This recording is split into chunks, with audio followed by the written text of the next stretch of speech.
মামলার ভয় দেখিয়ে চাঁদাবাজি ও সন্ত্রাসী তৎপরতায় দায়ীদের বিরুদ্ধে ব্যবস্থা নেওয়ার দাবি জানিয়েছেন জেলা বিএনপির যুগ্ম সাধারণ সম্পাদক ও পৌরসভার সাবেক প্যানেল মেয়র মহিউদ্দিন চৌধুরী মিলন।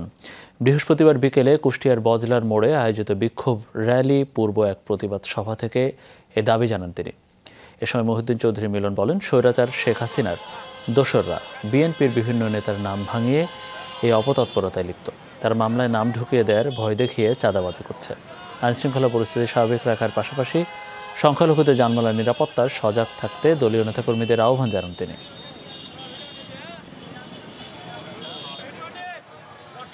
আমাদের প্রতিবাদটা এই জায়গায় যে অপরাধী তার নামে 100টা মামলা হোক, আমাদের কোনো অসুবিধা নেই, কিন্তু আমার কথায় বা আর একজনের কথায় থানা যে নির্দ্বিধায় মামলা নিচ্ছে, এর আমরা তীব্র প্রতিবাদ জানাচ্ছি।